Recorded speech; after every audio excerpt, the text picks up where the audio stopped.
All right, so we're ready to put this new tire on, and I know we've done a video already about how to remove and install tires, so we're not going to talk as much about that as different types of tires here. So what are we doing? Well, we're taking off a winter tire and we're putting on an all-season tire. So with this specific size of tire, it's a 225/50 R18, so it only has a 50 aspect ratio here. So 50% of 225 is what this sidewall height is.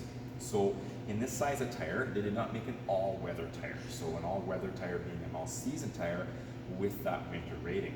So the customer wanted to go to an all-weather tires instead of having two sets, but that wasn't an option. So we've got a regular all-season, which we'll talk about in a second, that we just put on and balanced, and we've taken this winter tire off. So it's a good opportunity to talk a little bit about tire rotation and different, tread patterns. So this tire here, you can see says, or you might not be able to see it, but it says rotation, and there's an arrow pointing this way. So this tire is supposed to turn clockwise. Okay, so if we were putting these winter tires back on the vehicle, we would need to make sure that we have them turning in the right rotational direction. Now, all tires are moving forward down the road, but they don't rotate in the same direction. So if we think about the passenger side of the vehicle here, and we're looking right at it, we can see that yes, okay, those turn clockwise, right? But then if we kind of flip around in our brain and imagine looking at the driver's side, as those tires go forward, they're turning counterclockwise. So when you do a new set of tires that's rotational, you need to have two that are clockwise, two that are counterclockwise. When you pull off your winter tires and then go back on the next year, you need to make sure that these two that are clockwise stay on this side and the two that are counterclockwise are on the other side. Okay?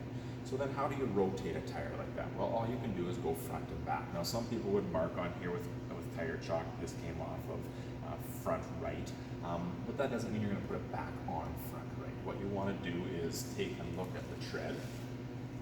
Okay, if I had all four tires here, I would look at the two clockwise ones, and I would pick the two with the best tread, one clockwise, one counterclockwise of the best tread to go up to the front, and then of the two at the back, I would have one counterclockwise, one clockwise of the least tread, okay? And the reason I want the best tread on the front on this vehicle is because it's a front-wheel drive, okay? If it was a rear-wheel drive vehicle, I would have the best tread on the rear wheel, so it's on the driving tire, okay? And you can see here a little bit the patterning. So this turns this way, and you can see that sort of herringbone look to this tread pattern. So it's designed to cut into water and snow and push it out like this, okay? So if we turn that the wrong way, we're catching this snow and we're funneling it and we're pushing it into here and making a spot where we're raising that tread away and creating a hydroplane spot, whether it's on water or snow. So we want to drive into the snow and water like this and shield it out, okay? You can also see all the different siping. So if we compare treads from the new tire to the old tire, or sorry, the all season to the winter, there is some siping in this, right? So we still want to be able to shed water and things like that out, but the winter tire has a whole lot more siping. So all of these little cuts in here to help shed snow and then increase traction, okay? So just some different patterning, obviously different types of rubber. This one's gonna withstand those cold temperatures without getting too hard. This rubber is not necessarily rated for those cold temperatures, okay?